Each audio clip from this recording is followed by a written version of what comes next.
À 51 ans, Jean est l'exemple parfait qu'on a l'âge avant tout qu'on se donne. Le kettlebell est un sport qui sollicite l'ensemble du corps.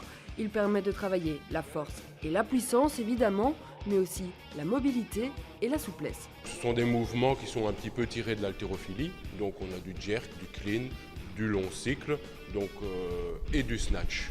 Donc c'est un épaulé jeté et de l'arraché. Donc tout à fait les mêmes mouvements qu'en haltérophilie.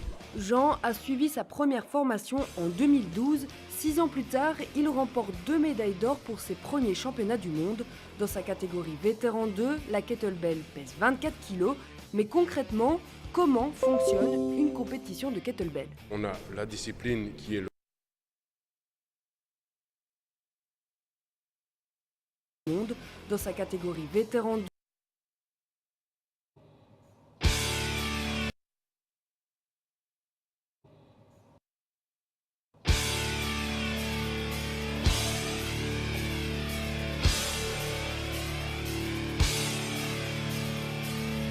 à 51 ans, Jean est l'exemple parfait qu'on a l'âge avant tout qu'on se donne. Le kettlebell est un sport qui sollicite l'ensemble du corps.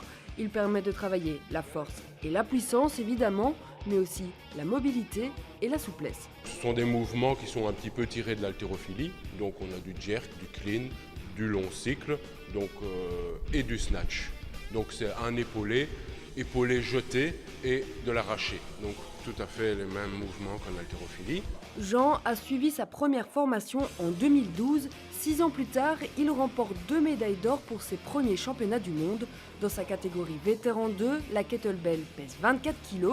Mais concrètement, comment fonctionne une compétition de kettlebell? On a la discipline qui est le semi-marathon, c'est donc 30 minutes. 30 minutes, un mouvement spécifique. Moi, c'était du long cycle. L'athlète vient se positionner. En face de lui se trouve un juge pour vérifier que le mouvement il est fait comme il doit être fait. S'il n'est pas bien fait, il n'est pas compté. Au bout de la demi-heure, on pose le kettlebell. On ne peut pas poser avant la demi-heure. Donc, au bout de la demi-heure, on pose ce kettlebell et on comptabilise le nombre de répétitions. Transcendé par l'adrénaline et évidemment très bien préparé, Jean réussit 417 répétitions en 30 minutes, un résultat que personne n'a donc pu battre. Moi, j'avais jamais fait de compétition avant ça, donc je pensais pas que j'étais un compétiteur. Voilà. En mettant les pieds dans ce monde, je me suis aperçu que finalement, oui, ça booste de se dire, voilà, je travaille mais pour quelque chose, pas juste pour l'esthétique. Pendant 1 ou 2 ans, il avait pourtant ressenti le besoin de prendre une pause. Le kettlebell ne décollait pas en Belgique, quasiment le seul à le pratiquer. Jean est quelque peu démoralisé, mais une rencontre va tout changer.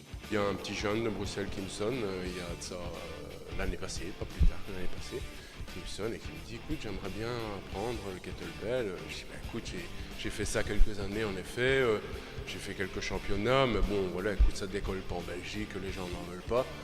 Bon, il dit écoute, moi je voudrais bien quand même qu'on s'y remette, je te promets, ça va décoller, tu vas voir. Donc voilà, il m'a remotivé, il m'a reboosté un petit peu, c'est Nicolas Genotte, et donc je l'ai formé. C'est donc ensemble qu'ils sont allés aux mondiaux. Nicolas y a décroché 3 médailles de bronze et cette collaboration a également reboosté Jean. Désormais, le Lensois a de gros projets pour l'avenir. Ici au mois de mai, donc on va commencer ici justement dans cette salle à faire le premier championnat de Belgique et Open international. Donc ce sera la première fois qu'il y aura ça en Belgique au niveau du Gironnois Sport. C'est donc la première étape de son grand objectif, faire connaître davantage sa discipline et convaincre des jeunes de s'y mettre pour qu'ils deviennent à leur tour des formateurs comme lui.